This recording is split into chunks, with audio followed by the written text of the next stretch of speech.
This week's special guest, broadcaster extraordinaire James Duthie, author, award-winning host, and all-round great guy. Joe Tilley's Great Canadian Sports Show coming up.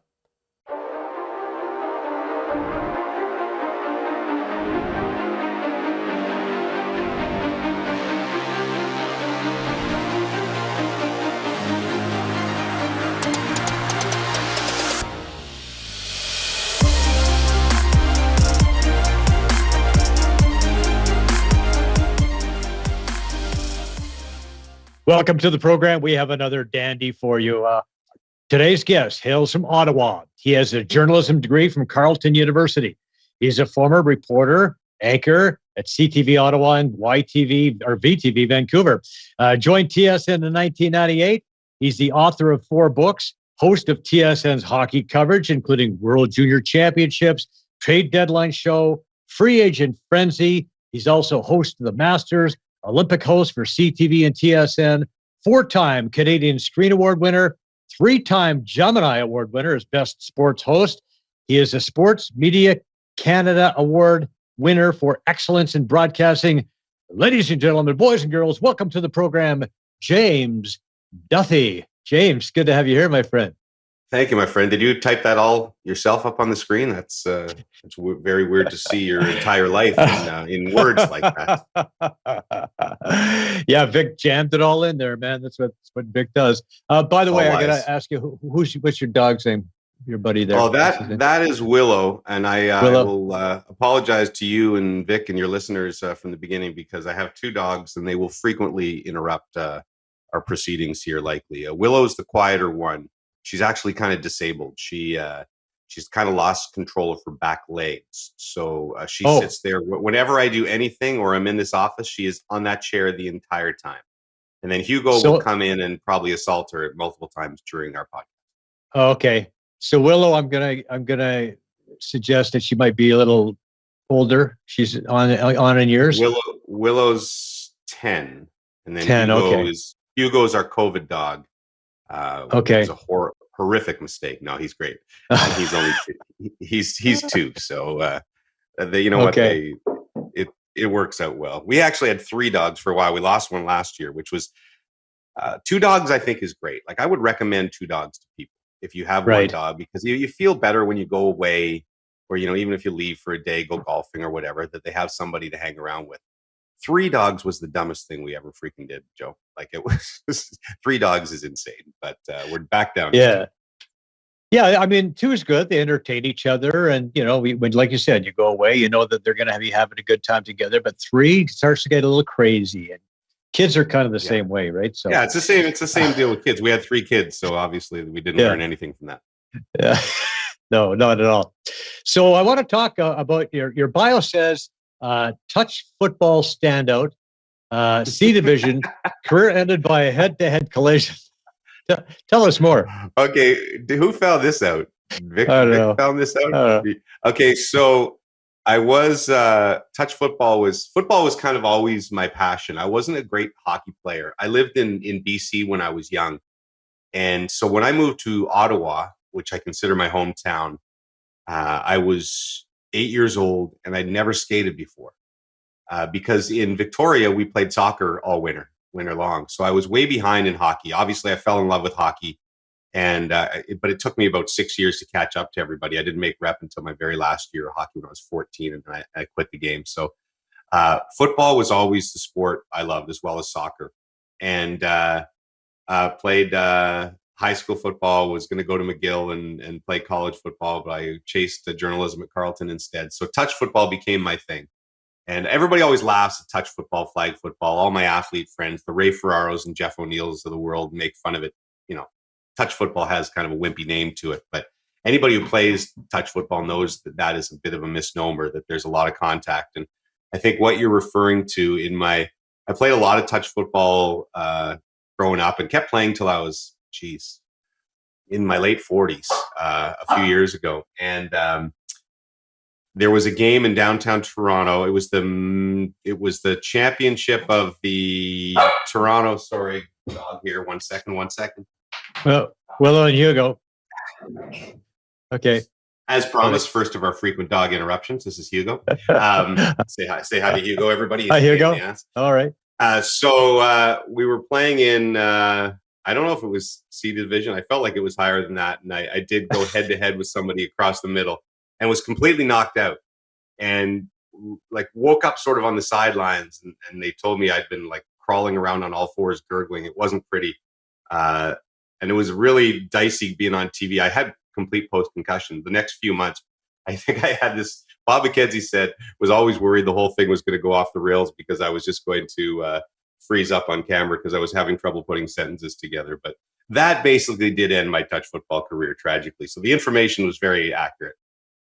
So Bobby would look over at you and you would have the wonky eye syndrome going on there. Kind of glassy-eyed. I'd be like, oh, welcome to the second intermission, please.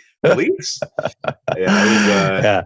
No, I certainly I had a few concussions, and I can certainly relate to the athletes. I can't imagine doing it at a pro level because I did have issues for several months afterwards, and it was frightening. But thankfully, the head mostly works now these days. Well, you talk about hockey, obviously getting into it later in life compared to most young kids. But football's always been a big part of your life. You mentioned that, and always a big part of the life for the Duthie family. I know your dad passed away a few years ago, but we have a clip here involving a piece with your mom, your dad. It was from Time Out with the Twins. Vic, let's roll that. Oh, yeah. I think it was actually my mom who brought my dad to a game. It was her that introduced him to the Rough Riders in football, and he kind of fell in love with it. Rough Riders were very big part of my life. I loved them. Jim is very quiet. I always say, and I jump up and down and things like that. And so I'm very exuberant. At home, it's just the two of us. And I yell at them on the team when they miss a pass, and I say, what are you doing? They shared that same passion, and I think it just kind of helped foster their relationship, their passion for this game and this team. I'd like to talk a little bit more about you guys growing up as a family, and why was it important to you that they be a part of the football traditions that you guys love so much? I think it was just important that a family do things together. 22 years, basically, we sat in these very seats. This was the one sort of thing I always did with my mom and dad. It becomes a big part of your life. Like up here, we plan our lives around football games. We were real high last year. It was just so exciting and everything else. I was biased last year during the Grey Cup for sure, because I never thought in my life that we'd see football here in Ottawa again, and I never thought ever they'd win a Grey Cup, especially with when my parents were still alive as they were getting older. And so when that game was close in the fourth quarter and overtime, I was really hoping for the Red Blacks, just for them. Snow expected to fall throughout the game. Henry Burris had the game of his life last year.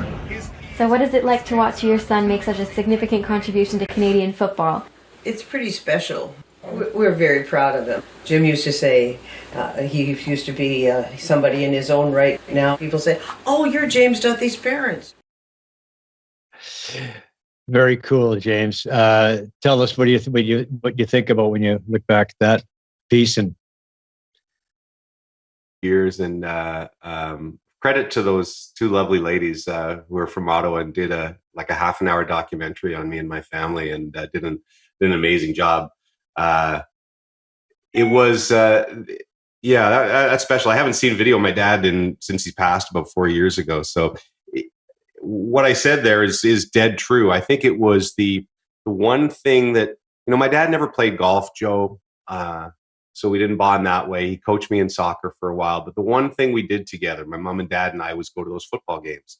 And I was always got the third chair. My sisters, when they wanted to go, they buy them end zone seats. I think my dad gave me a little favoritism there. So for literally, like I said, 20 years, I moved to Ottawa when I was 8 and moved away when I was 30. And every one of those, we were there for every single Ottawa Rough Riders. And then when they came back, whatever it was, the Renegades games before I left. So I treasure those times incredibly so. Like my dad was the most obsessed guy with football you'd ever meet. It's all he ever wanted to talk about was the Rough Riders, who were horrible for all those years, by the way. Like I think you could do a study that this was probably the worst professional sports franchise ever.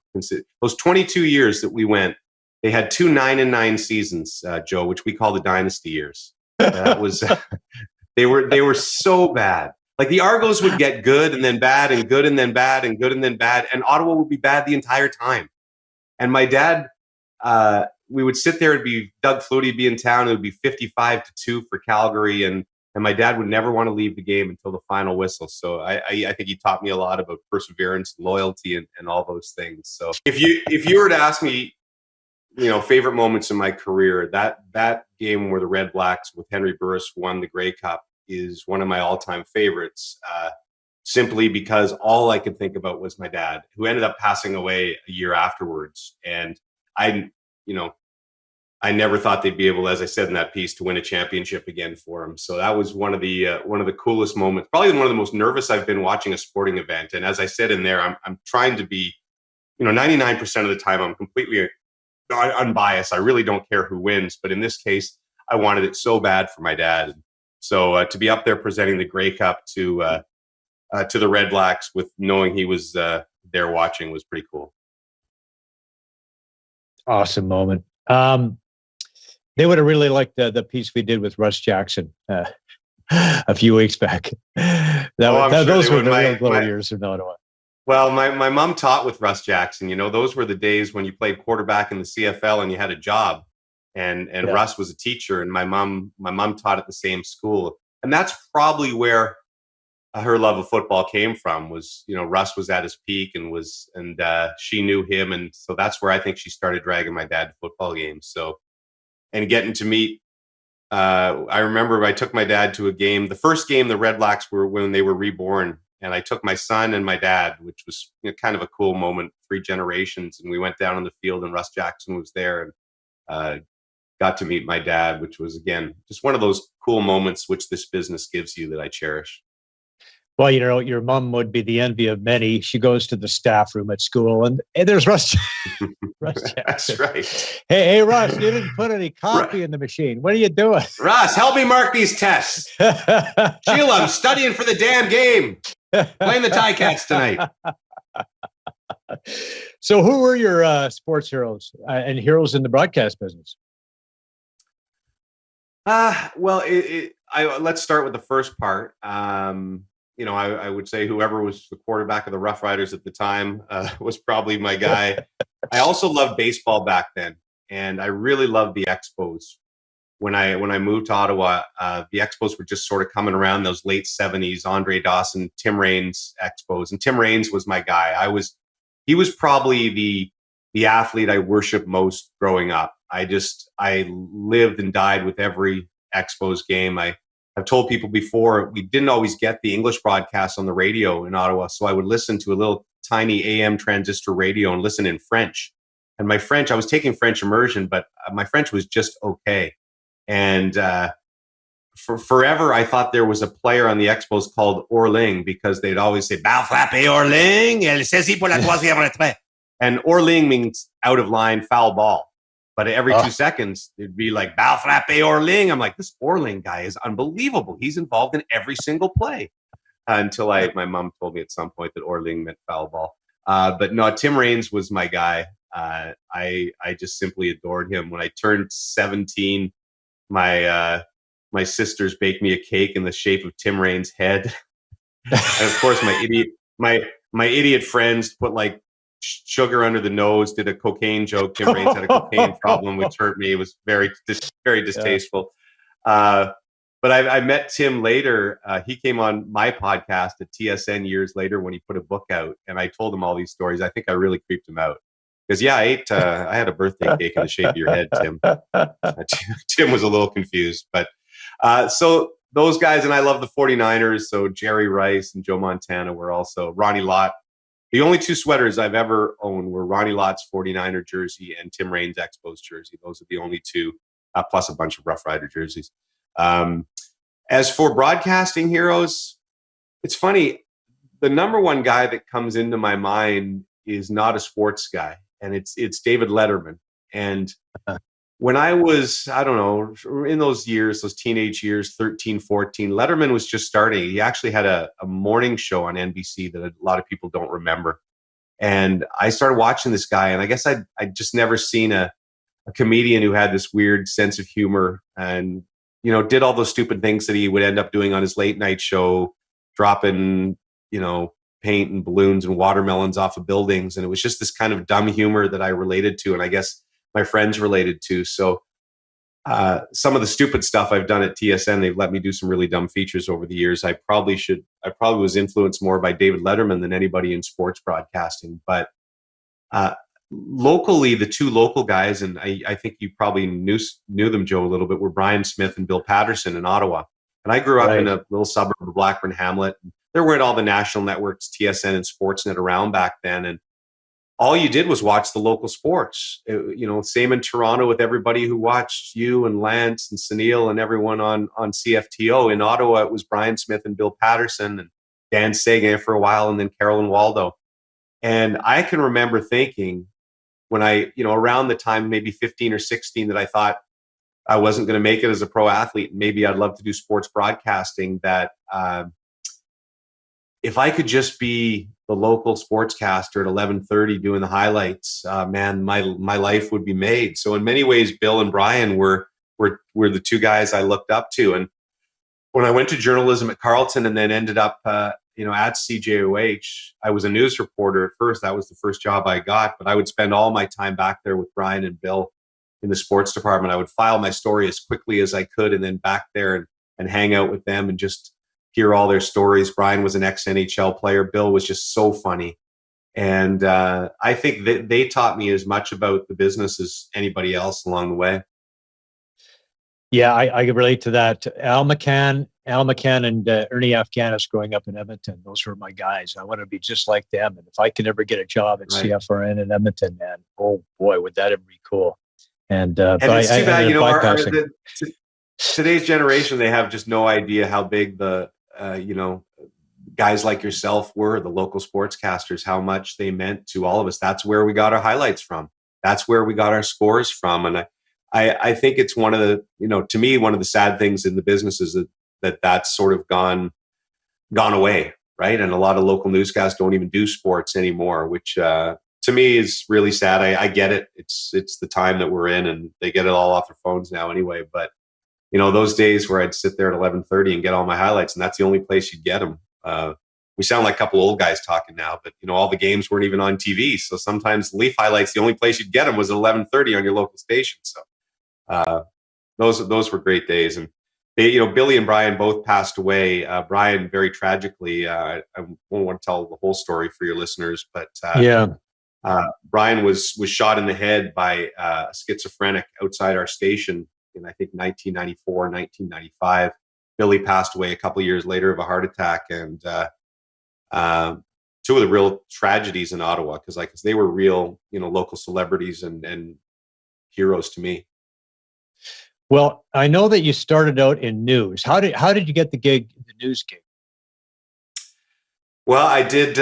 So at Carleton, you had to do a 1-week internship, and CJOH, which was CTV Ottawa, they did internships, so we could come for a week and fetch coffee and everything. But you actually got to do a couple of stories that went on air that they usually run as the very last story on the 11:30 newscast. And I did a couple, and I guess I did a decent job. But breaks are everything in this business, and mine was a literal break. Guy Lepage, who was a reporter in Ottawa, Guy Lepage, CJOH TV, Gatineau.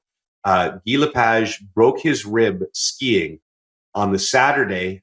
I finished my internship on a Friday, and I guess I was fresh in their head, and they needed somebody to do the shift on Sunday, and so called me, and I did a shift, and then was back Monday and back Tuesday and back Wednesday, and was working full time while I was still in school, with a couple of months left in my last year of school. And they hired me for the summer and then hired me full time. And I spent 5 or 6 years covering murders and fires and all the stuff you see on the local news, all the while desperately wanting to get into sports.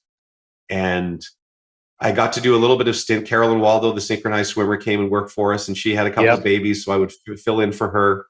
And then unfortunately, when Smitty died, that was the break that I got to move into sports, which was an incredibly difficult thing because as I told you, I admired him so much, and you'd wanted something your whole career. All I wanted to do was be a sportscaster, and then you get it by a dear friend of yours dying, and it never felt right for me. So I went into the newsroom and worked with Bill and Carolyn for a year and a half, but I never felt right about it, and it kind of ate away at me and haunted me almost that this was how I'd gotten my break. And so I ended up taking another news job in Vancouver and kind of giving up on my dream just because I didn't feel right about the job in Ottawa. And somewhere in the midst of that, I did an audition at TSN. Keith Pelley, who was running TSN, had seen me covering a Senators game or something and called, and I went and did an audition, and they didn't have a job for me at that time. And I moved out to Vancouver, and I told him, I really want to go live in BC for a while. I love BC. And I said, don't call me for 2 or 3 years, because he said, I still want to hire you. And he called me 6 months later and gave me the job hosting CFL and NBA for TSN. So that was that. I mean, it's a different type of, situation, but it just comes to mind because I'm thinking, in terms of what's happening right now.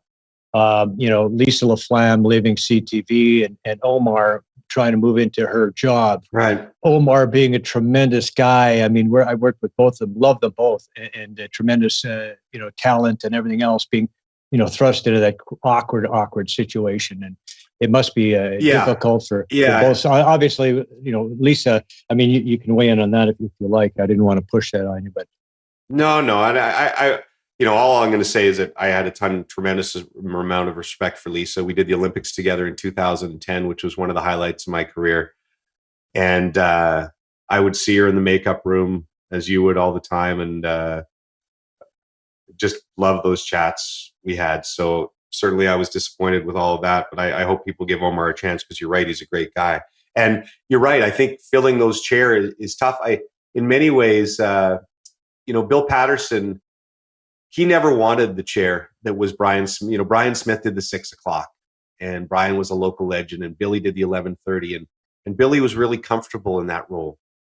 And when Brian died, Billy was thrust into the 11:30, into the 6 o'clock chair, and I moved into Billy's chair. And I think that Billy, he was never comfortable with it, and I really think that probably contributed to his heart attack a couple of years later when he passed away. That he was. He always wanted to be the second guy and never wanted to be the star or the lead guy. He was such a nice guy. And I think that stress really probably wore on him. So, yeah, it can be a really difficult situation. What do you think about, like you talked earlier about how the business is changing, the business of sports media in particular. But, we have to have our sources. We have to have the place has to, the stuff has to originate from somewhere. I mean, if there's not a TSN, if there's not a Sportsnet, if there's not local sports, well, first of all, with local sports, with us losing local sports across the country, we've lost local sports. So let's face it. I mean, you're never going to see a high school football game on TSN. You're never going to see a university football game on TSN. You're never going to see a university hockey game at any of these outlets. So, what happens to these, local sports? And, if there's a kid who's coming up and he's a superstar athlete, we don't know about it. We don't have the city TV star of the week and all that other stuff. Right. So. You're bang on. And I think it's sort of one of the tragedies of the way the business has gone. When I was at CJOH in those glory years, and I know Sifto was the same, you had 5 sportscasters working there. We had 3 at CJOH. We did 8 to 9 minutes they gave us in the 1 hour sportscast. And we did features like the athlete of the week. There was a high school athlete of the week that we always did. And, some of them ended up being NHL players and the CFL players and so on and so forth. We did a senior of the week, which was one of the favorite things that Billy would always do. He'd, interview some 95-year-old cross-country skier and give them their 15 minutes of fame. And I really think that it's a shame. Like I said, I don't want to sound like the old guy. I understand that times change, and I understand it's, even normal over-the-air television itself has its issues right now. But I loved those things, and I think they were important. I think it was important to broadcast the highlights of the city football championship, the high school football championship, and things like that. And maybe there's a place, and there's social media channels and things, and that those stories can still get out there, but it'll never be the same. And it's always bothered me. Like, I'll always cherish my years in local TV as much as I love it at TSN, because I think those stories are really special, and it's something we're never going to get back.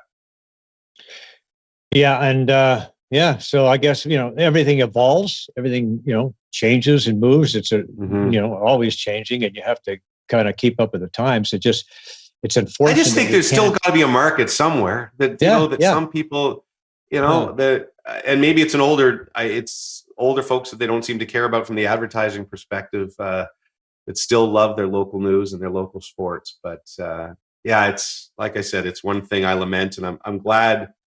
I'll just say I'm glad that we got to experience those years, because those were great years, sort of in the 80s and 90s, where local sports did matter. And the one thing Billy always taught me and ingrained into my head was that if I was interviewing that high school athlete of the week, or the 92-year-old mall walker, that was as important as interviewing Wayne Gretzky or Sidney Crosby or whoever. That I had to be just as much of a professional and take that story just as seriously as if I was doing a big name pro athlete, and that always stuck with me. And I tried to carry that through my career. Yeah, I remember interviewing the captains of the Marlies, the Don Mills Flyers, right. The ESO Challenge Cup, Pee Wee Championship, and interviewing the three captains, and it was like, this is good stuff, and people liked it, and viewers liked it. We got good comments about stuff like that. It's a shame that we can't find a niche for that somehow, and maybe it will happen over time, but it just things are cyclical. And, maybe I'm wrong, and maybe that cycle will never come back, or maybe there'll be a pushback for that. Maybe somebody will figure out a way that they can make money, covering local sports that way. I hope so. I'm not smart enough to figure it out, but I hope somebody does.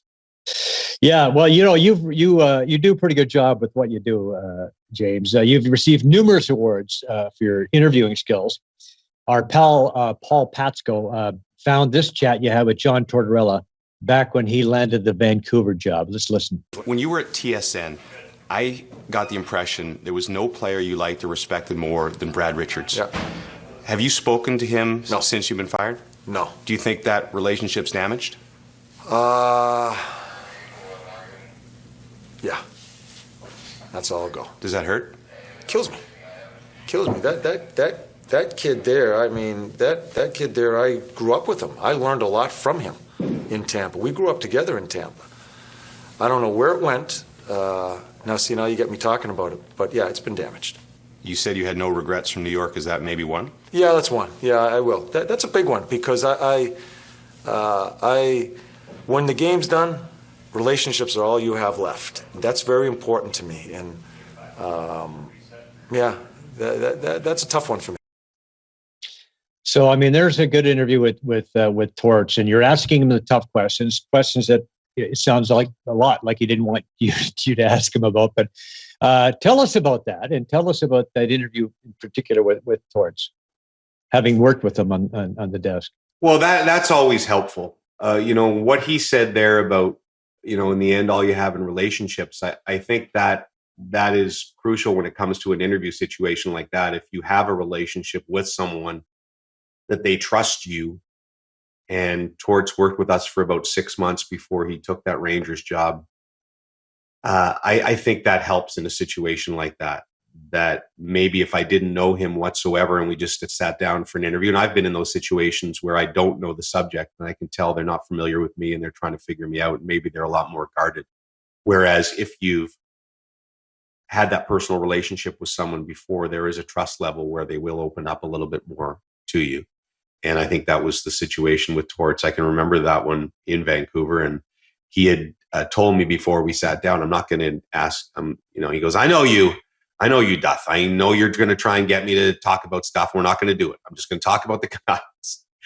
And then I still figured out a way to get him. Torts is still one of the funniest guys ever, because he never wanted to be on TV. I think he understood the value. What we did on the panel all those years and continue to do, we'd have so many ex-coaches, probably had 50 or ex-coaches and players come through the doors at TSN. And I'm not dumb. I know that they were all using us to try and have their name out there so they could get another job. And Torts was no exception. He didn't really want to sit on the panel. He just wanted to keep his name out there. And I think we had an incredible success rate for getting coaches rehired. But I can remember him sitting around one night, and we were between games of a doubleheader eating pizza or whatever. And he goes, "Guys, I love this, man. I love sitting around talking hockey with you guys, eating pizza. I just wished I didn't have to go on TV." I said, well, Torts, that's kind of the point. We're actually paying you to be on TV. But yeah, he never really wanted to do it. Which, one of the most amazing phone calls I ever got was when he got fired from, I guess, the Vancouver job, and he thought he was never going to get another job. And he called me and said, "I think I'd want to do TV full time." And it was one of those spit out the drink moments, Joe, where I was like, "What?" He goes, "Yeah, I think I want to do TV full time now." And he was the last person I ever thought would want to do TV full time. And I think within 2 weeks of that, he had a job with Columbus. So, and now has had multiple lives since then. So I never underestimate the possibility of coaches getting 9 lives. That TV thing kind of didn't work out at that particular time because a coaching job got in the way. But he keeps coming back to it. I mean, he's gone to ESPN about 3 different times now. So, well, I know he didn't. He hated the quiz. He made that very clear. To this day, Joe, if I text Torts about something, and mostly it'll be if he gets a new contract, I might say, "Congratulations, coach." I don't bug too many guys for inside information and such. Or, maybe if they're in a playoff series, I might ask him a question about his lineup.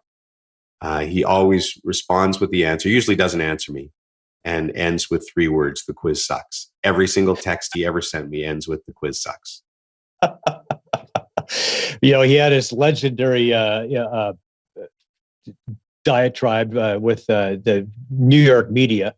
And Larry Brooks, one of his biggest tips was with a reporter in New York named Brooks, and he called him Brooksy. Interestingly enough, that's your nickname for your wife. That's right. My wife's name's Cheryl Brooks, and I call her Brooksy. And I tweeted this. I think I might have tweeted this, is where you probably got it a couple of years ago. Is that she does not follow sports. And I think that's one of the reasons our relationship works so well, is that she is not a sports fan whatsoever. And so when I come home from work, I do not talk about the Leafs power play and things like that, because she doesn't care whatsoever. And but when we're in some sort of disagreement about something, I will usually say something. And if she scoffs at something I'll say, "I guess that's what I'm saying, Brooksy." She has no idea what I'm talking about. And I think that's my favorite thing in life. I just start laughing every time because she has no clue what I mean. It's a direct Tortorella quote. I've heard it many times. Yes, it is. So speaking of Cheryl, I know she underwent a health scare a few years back. And tell us about getting through that and how you guys were able to get through that. Yeah, it was scariest time in my life. We had 3 little kids and looked very dire for a while. I haven't talked about it in a while. I don't like to get into the details. Everyone has something that they have to deal with in life and their family. But it was a I guess a wake up call to the priorities of life, which I don't think I've ever forgotten since then. And where work fits into your world, and where the little problems that you have at work or wherever else fit into your world. And you realize right away that family is the only thing that matters. But she's been fantastic now for 16 years and counting. So it's wow. Amazing. I got kids that are 22 and 21 and 19 and 2 idiot dogs. So I'm incredibly fortunate considering where we were back then. Yeah, it's amazing how your priorities get straightened out when big things happen in your life. And yeah, for sure. Yeah. So I want to talk about your books. You've written 4 of them, or written and co-written 4 of them.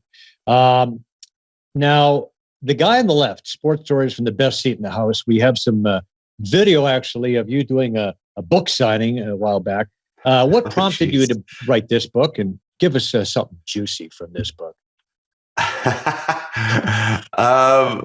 Probably just ego prompted me to write it. Just pure ego, Joe. So, is that music coming from your podcast? Is that what you're showing? I don't know. So my phone is Taylor Swift. Taylor Swift just came in on my phone. I pocket dialed Taylor Swift, so I'll turn that off. I am a Swiftie. I have to confess to that right now. Yeah. I was driving my daughter back to Queens yesterday, and we had Taylor Swift going for about 2.5 hours. So I guess it must be still in my pocket, Joe. The guy on the left. So I think that I wanted to write, and I think I say this in the book, not an autobiography, because I believe that the people who should write autobiographies are prime ministers and astronauts, not sportscasters. I don't think anybody really cares. But some of the stories we've talked about today, in this job, as you know, you meet a lot of fascinating people. You get to cover a lot of really cool events. A lot of crazy things happen in television. And I sort of had all these stories floating around in my head that I thought would be fun to gather in one place. And so I guess I wrote it a bit like an autobiography, but there's not all the boring stuff about my life. It's mostly just a way of telling stories. And that's always been my favorite part of the business is being a storyteller. And it's the same with my last book, Beauties, which is a collection of hockey stories. I just wanted to tell interesting, hopefully funny stories about being in television and being in broadcasting and the people that I've met along the way. And so that's what the guy on the left was just a collection of the wackiest things that have happened in my career and the most interesting things that I've gotten to cover. The title comes from, and I really like the title of this book because I still think it says a lot about the sort of Z-grade level of celebrity we have as Canadian sportscasters. I was at a hockey tournament with my son in Pittsburgh, and as you know, there's all sorts of mostly Canadian teams. You drive to Pittsburgh or Cleveland and you're playing Whitby and Pickering in the tournament. But the kids were playing mini sticks in the hallway and parents were drinking beer, as it always happens at these tournaments. And there was a woman came up to me and said, I know you from somewhere. I can't place your face, which I get a lot, that kind of thing. And she said, you're the guy on the left. And I said, what? And she said, when I watch the panel, the hockey games, you're the guy on the left. And so I thought that was a pretty good comment on, like I said, the level of notoriety we have in our business. And so that's what I call the book. But and it was probably the hardest book I've written out of the 4 that I've written, because it's hard to talk about yourself. And I didn't want to do BS stories. I wanted the stories to be real and true and not exaggerated and as they happened. But you wonder if your memory is distorted in places. So I talked to people to make sure things happened the way they were supposed to happen. And there's a lot of very personal stuff in there. So it was a labor of love that I wrote mostly outside my son's hockey games and my daughter's soccer practices and such for a year. But pretty proud of it in the end. Okay, Beauties, you touched on it. Hockey's greatest untold stories, and for that book, you went out, reached out, and asked for some stories from a variety of different people, and you got some pretty good ones. Yeah, same thing. Where I think stories are at the root of everything we do in this business, and hosting that panel all the years, you get guys like Torts or Roberto Luongo or whoever sitting on the panel next to you. And sometimes the best stories they tell are not suited for an intermission or a pregame of a hockey game or not suited for television at all. And I wanted that. If you sat down for a beer with whoever it may be, Wayne Gretzky or Ty Domi or Dougie Gilmore or something, what do you want to hear? You want to hear the stuff that they've never told before. And that's what I wanted this book to be, is to be those stories that you'd love to sit around, if you feel like you're sitting around having a beer with these people. and, tell me a story. It doesn't have to be a story about your season or something that would go in your book, but tell me something hilarious that happened behind the scenes in a dressing room that you've never told before. And so that's what I spent a year doing, is talking to Wayne Gretzky and Sidney Crosby and Bobby Orr and all these guys and some lesser known people and, the Brett Hulls of the world, and just asked them to tell me your favorite hockey story. And a lot of it ended up being stuff that happened away from the ice. And that's why I like the book, because it's just I think it's 60 or 57 different stories. Some from some of my colleagues I work with, Bob McKenzie and Craig Button and these guys, and some from players and coaches and referees and so on and so forth. And it was the most work I'd ever had to put in a book, for sure. But again, extremely rewarding, I think, in the end. It sounds fantastic. I for me, in my case, it's having a coffee with one of these guys. If I had a beer, there's never guarantee I'll be home for Christmas. Yeah, coffee, beer, whatever works. Yeah. So the day I almost killed two Gretzkys. Oh God. I still look at that cover. Can I tell you a quick story about the cover of that book? Yeah, of course. So I don't know, do most of your audience, I guess, watches this, or do some just listen? Yeah. Most of them. Okay, if you're just listening and not watching, is the cover of this book. I'm in like this weird purple sweater and plaid pants, like a very loud sort of Ian Poulterish golf outfit. So when they were filming the cover shoot, it's a day where they book a day with a photographer, and I was in a very standard, black suit, white shirt look. And I'm not a very good model with this face, obviously. So I was trying to do, we were trying to do all these shots, and they must have shot me for 2 hours doing various poses and trying to capture the whimsical nature of this book. The Day I Almost Killed Two Gretzkys is another collection of stories and columns I'd written over the years. And The Day I Almost Killed Two Gretzkys is just one of the stories. But at the very end of the shoot, the author says, not the author, the photographer says, "Hey, I brought this weird golf stuff. Can you put on this outfit?" And he literally took like 3 frames. And then I was very busy. I think that was 2010, the Olympic year. And I was incredibly busy prepping for the Olympics and everything. And so I kind of lost track of the book. And then it just ended up that was on the cover. And everyone made fun of me for forever with how silly the thing looked. But yeah, so never trust a photographer is the lesson of the day. Well, we're going to make the viewers and listeners buy the book to hear about the story of how you almost killed two Gretzkys. But I almost killed a Gretzky.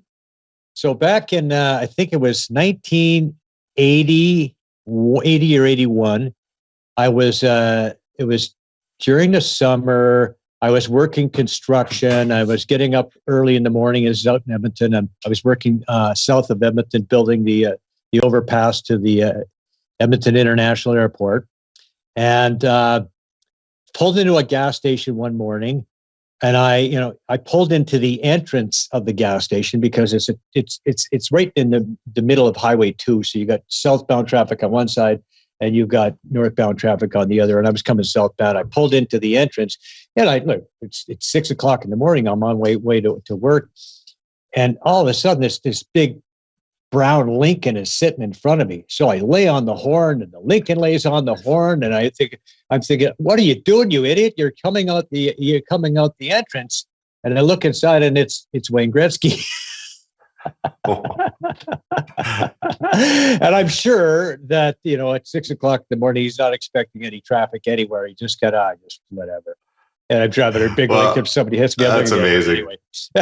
I think it's the nature of Canada and this massive country that's a small country, that I feel like everybody has a Wayne Gretzky story, or at least a Wayne or a Walter, that they've met them somewhere along the way. I won't tell my whole story, as you said, but basically it's about me almost killing both of them within the same golf round, which would have been a horrific epitaph to your life.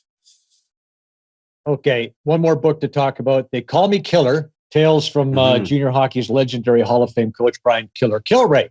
And this was your first one, if I'm not mistaken. Is that right, James? Yeah, I wrote it on The Day I Almost Killed Two Gretzkys around the same time. But this was a true labor of love, because getting back to what we were talking about at the beginning and the love of local sports, Ottawa didn't have an NHL team when I was growing up there, and I would go to 67s games all the time with my dad, and Killer was an absolute legend, still is.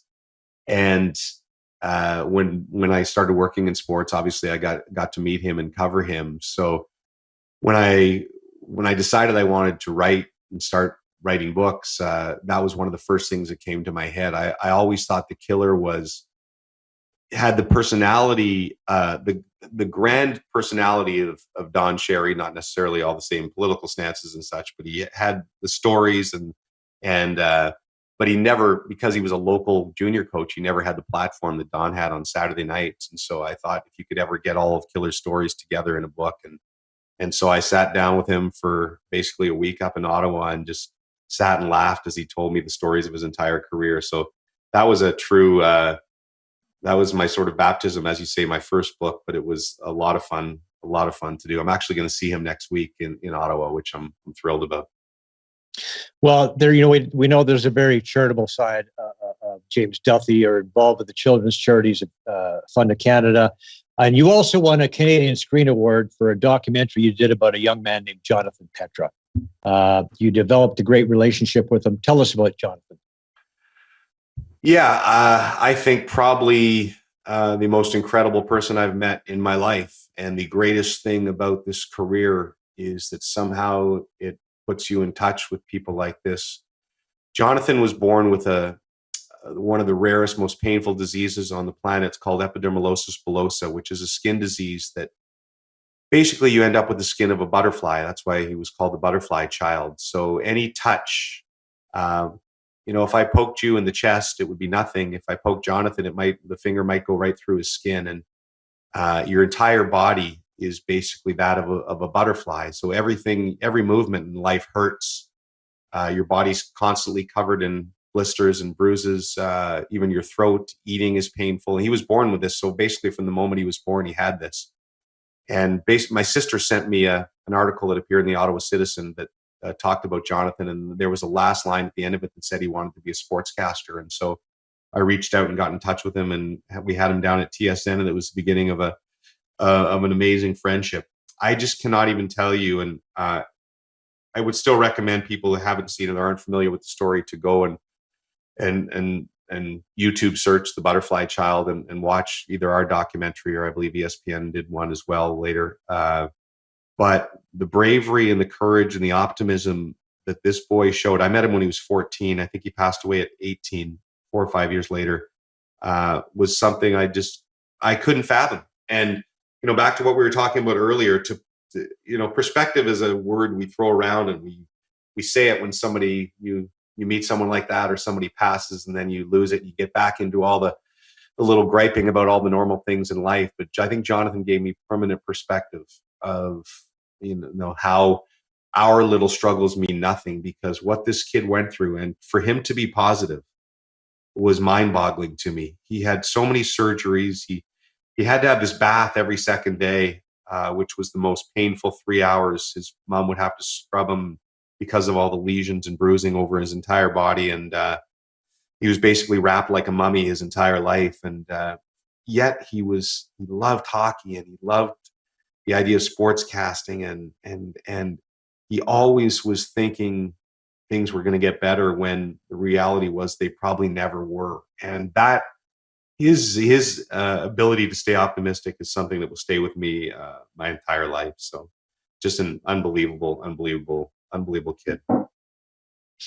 Well, we can all use a little bit of gratitude now and again, and For sure. Experiencing what you did with Jonathan, I'm sure has really contributed to you being grateful, and that's just quickly, like I don't know if I said it well enough, but I think the best thing about our jobs is that maybe, it's not doing the highlights or going to the games or whatever, but you are allowed opportunities to meet people like this that maybe you wouldn't otherwise meet, because they see you on TV or whatever.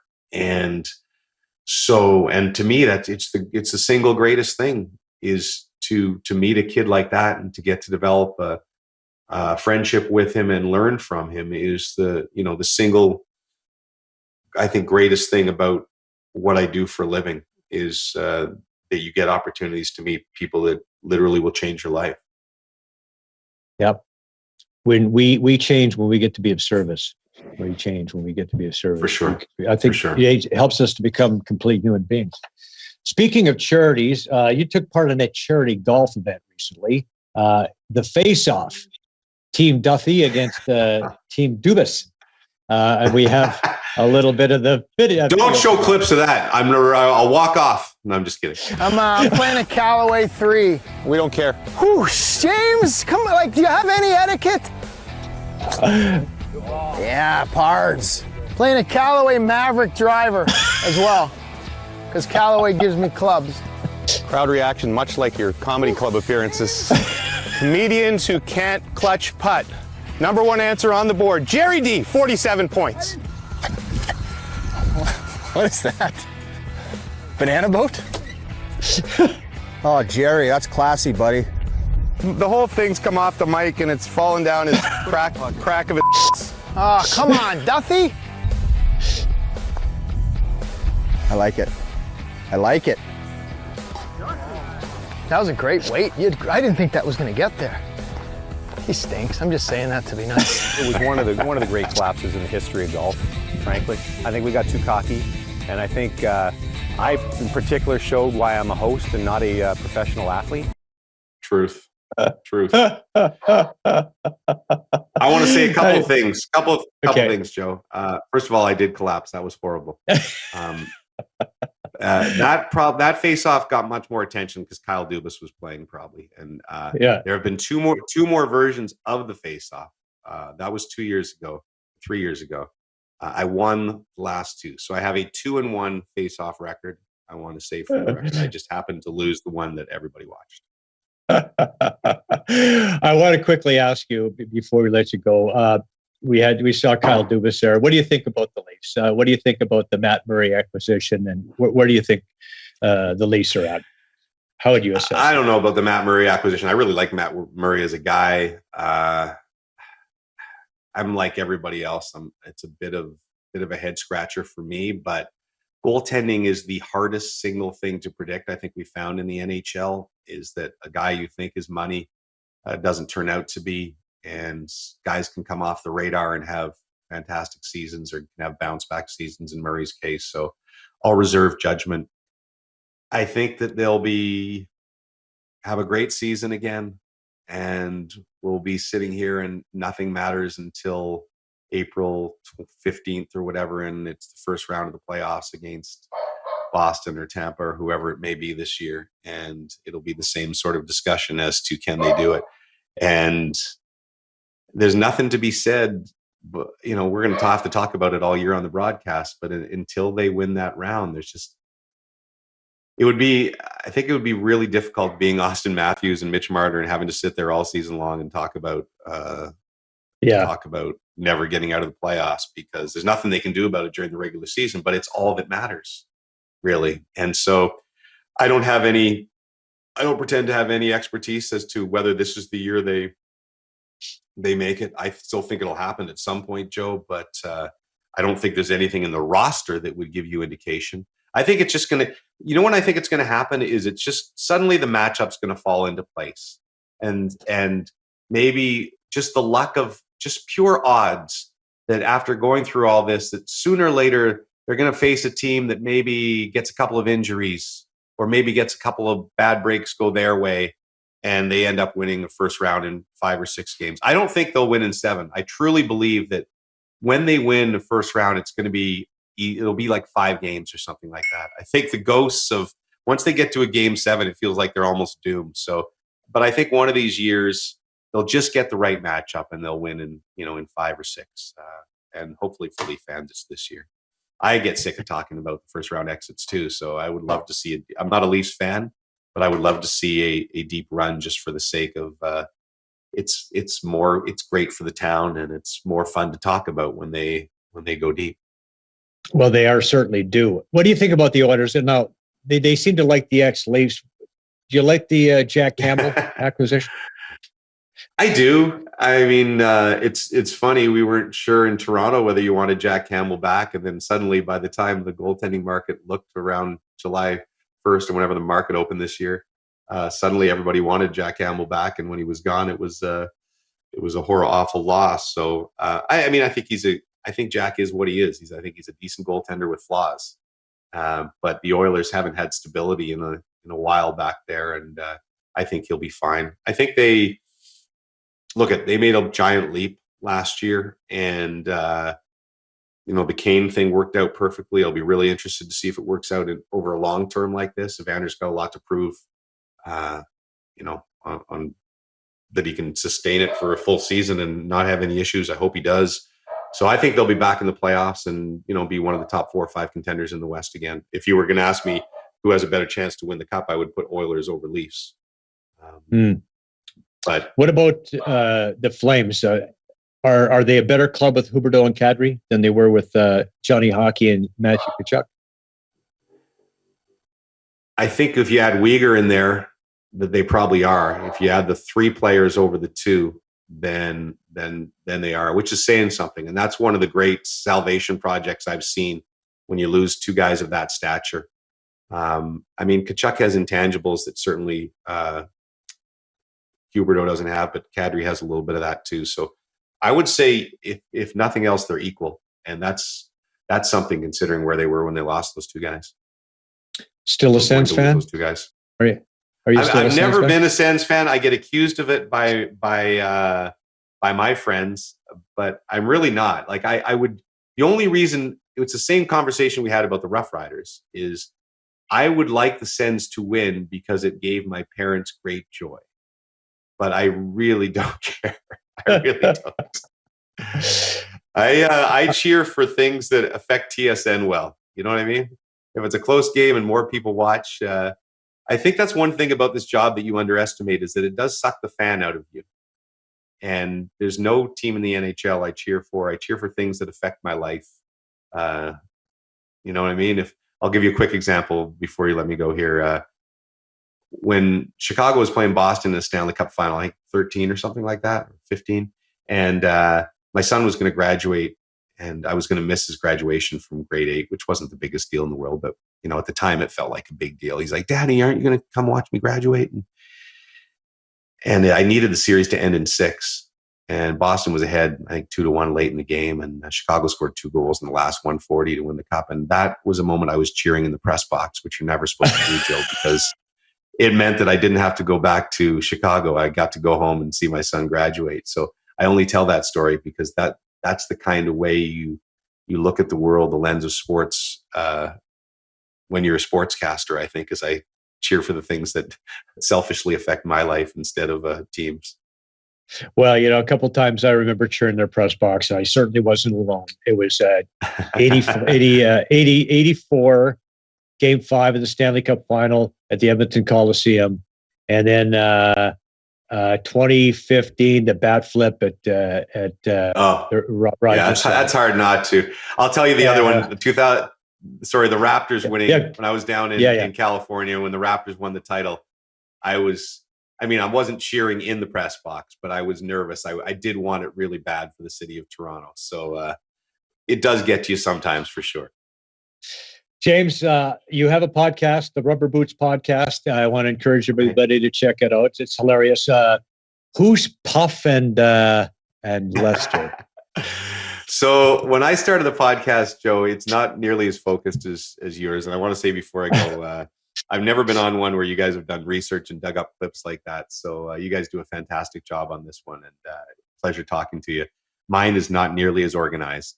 When I started the podcast, basically I have some friends at work who I hang out with who aren't on TV, and I thought it would be fun, and I think they're super funny and entertaining. And so I just wanted to have a podcast that was just a conversation with your friends about really dumb things. And the same sort of thing, if you're sitting around with a bunch of guys and talking about nothing and whatever subject comes into the conversation, that's what basically our podcast is. We have no plan. We have no game plan whatsoever, which is painfully obvious when you listen. Lester is a guy who works at TSN, who's also a musician, very talented, and he'll sing sometimes during the pod and do little theme songs for the little game show bits we do.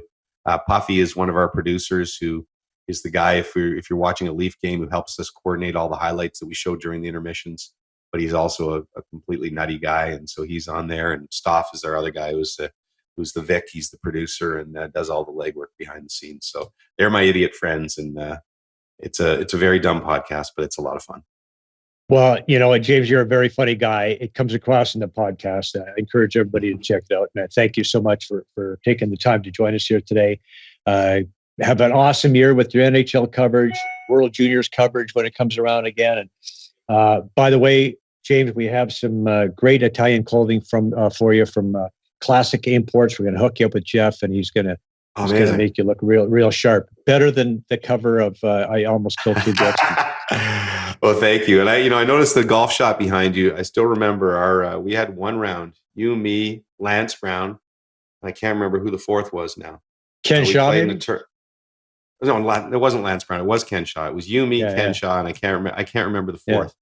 But something happened in this tournament, and we were playing at the what is now Country Club, and which I think they're plowing over for houses now. Right. Yeah. And we were on a hole. We were like waiting on the tee, and the Rapper Snow was on the tee, and it was this par 3, and the Rapper Snow was not Snow, folks, informa. So Snow hit a ball sideways, and there was some chef barbecuing on the next tee, and the ball hit him in the ass or whatever, and the barbecuer was jumping around. And I remember sitting there going, did this actually happen? Did I just watch the Rapper Snow hit a tee shot into some guy barbecuing ass and the steak? That was my one memory of our golf round together, so we'll have to have another one, okay? Yeah. Well, very soon, James, I'm going to have you out and a couple other friends, and you'll know them. And we'll go to Windance. We'll get it running very, very soon. Okay. All right. Would love that. I would love it. Buddy. Thank you so much for having me, buddy. Really appreciate it. All right. Thanks for being here, man. It was a real pleasure. Okay. All right. Well, more sports when we come back. Thanks, James. More Joe Tilley's Great Canadian Sports Show coming up after the break.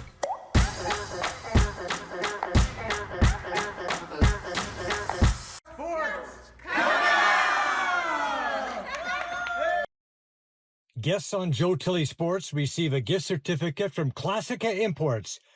Top of the line imported men's clothing.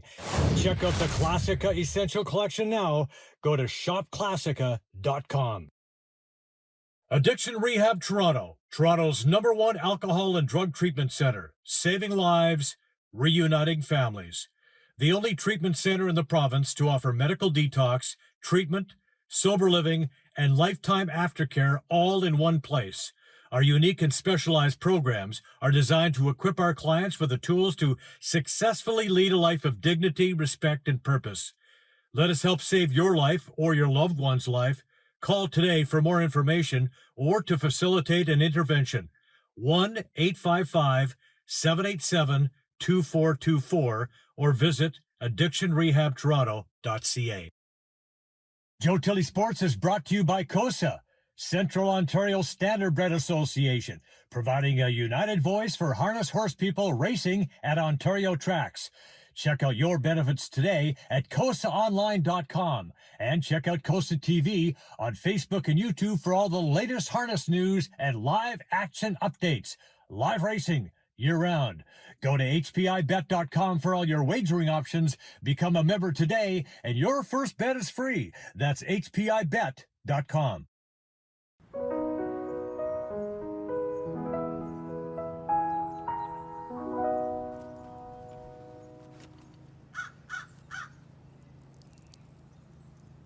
Do you know why that happened?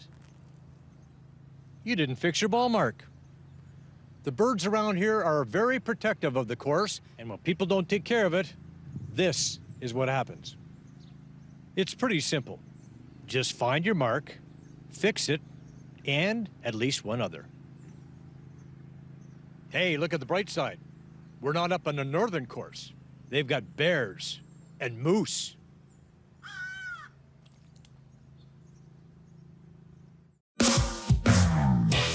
Visit moregolf.ca today. You'll find everything a golfer could need, from balls, gloves, and clubs to custom fitting opportunities and training gear.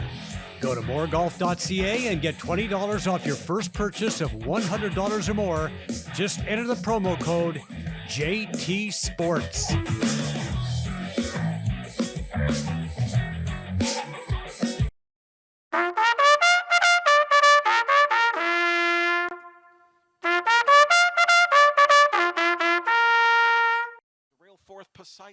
Yes, it's time for my Costa Swiss pick of the week.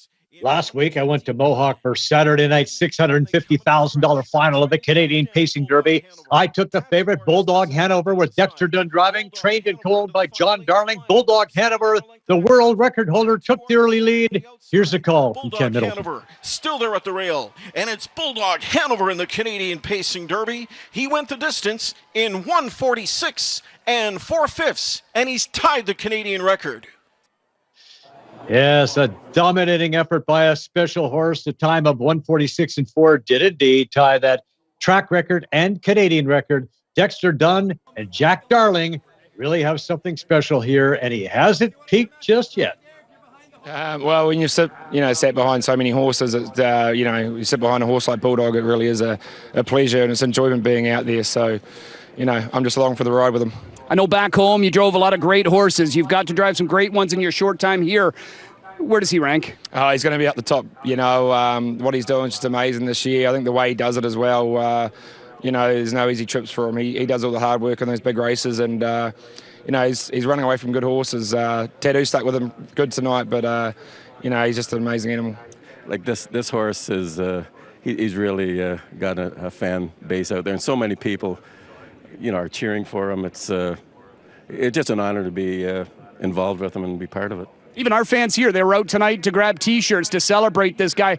I mean, horses like this don't come along too often. Oh, no, it's tremendous. I mean, I've had calls from all over the United States, people that want T-shirts of Bulldog Hanover T-shirts. So, yeah, it's just a real thrill to be. Might have to get a few more made. I think so. Yeah, maybe. Let's talk about schedule. What's coming up next for him? He's got a busy schedule. He's got 4 races in the next 5 weeks. 2 in Ohio, 1 in Indiana, and then Lexington. We'll just go day by day to see which ones we'll go in if we go in them all. I know the Ohio fans, they're great harness racing fans, so I know they want to see him. So we'll do our best to get down there.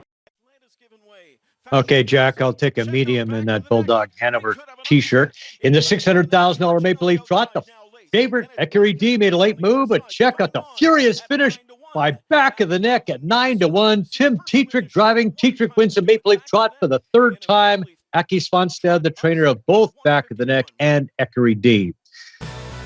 All right, this week, I'm heading to Mohawk for Thursday night's 10th race. I'm taking the number 8 horse, Almost There, Boss. James McDonald drives, coming off a nice win last week. I also like the 238 Exacta and Trifecta. For all the racing updates, visit Costa TV on Instagram, Twitter, and Facebook. Go to hpibet.com for your wagering options. This is the Excellent Sports Adventure, brought to you by Lycom. Well, after a disappointing homestand that saw them go 2-4, the Blue Jays really got out to a solid start, an amazing start to the 10-game road trip. What a night for Bo Bichette at PNC Park in Pittsburgh. Tied at 1. Bo comes through with a clutch 2-out line shot. That's trouble. That's going to clear the bases. Yes, indeed.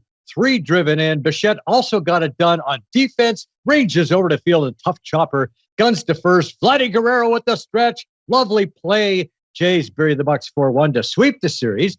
Jays and Orioles, a huge 4-game September series at Camden Yards. Teoscar Hernandez with a big bop in the opener of a doubleheader. Majestic blast to straightaway center. Teoscar's 20th.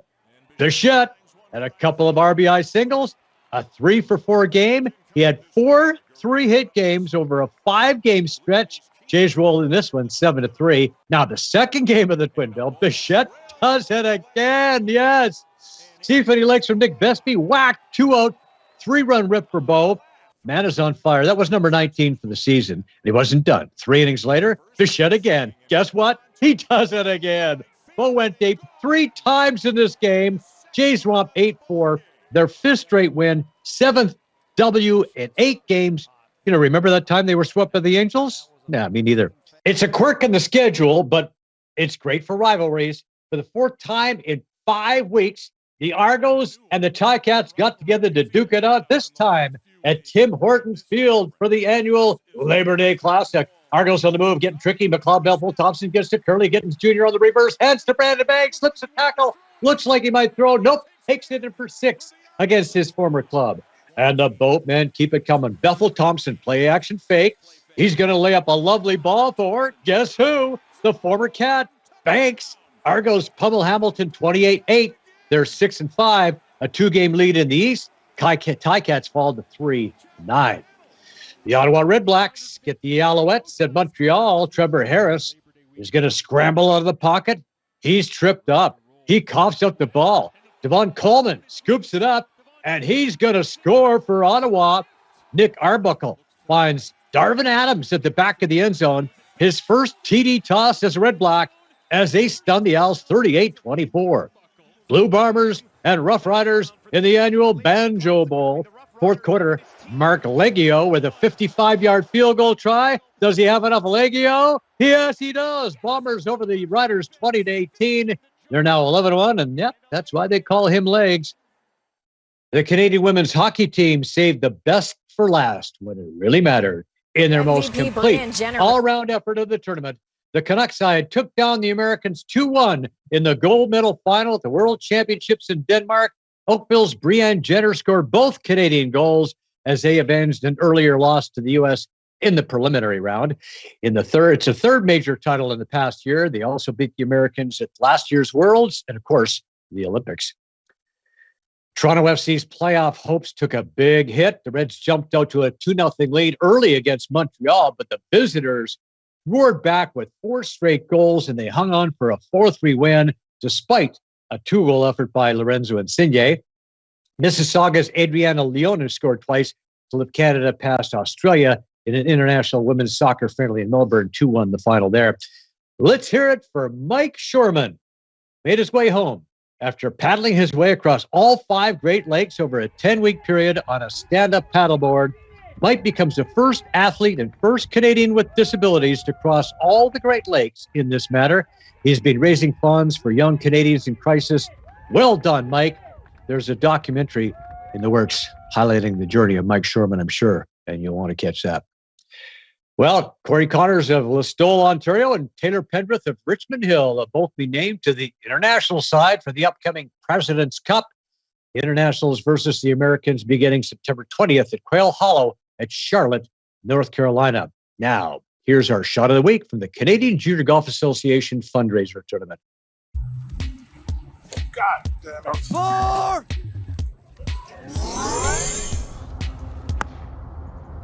Have a good bounce. Leslie in the par 3 12th here at Lebovic Golf Course. She is pin high and putting for birdie. Very good. Today's environmental tip, use fewer plastic bags. Plastic bags are made from fossil fuels, and that has a negative impact on the climate. Drains clogged with plastic waste can contribute to major flooding. Plastic bags harm wildlife in numerous ways. They may ingest the plastic, or animals can get tangled in discarded plastic. Rycom, passionate people who turn complicated business problems into simplified technology solutions for public and private sector real estate, properties, portfolios, and enterprise customers. Optimize and future-proof smart buildings from the ground up.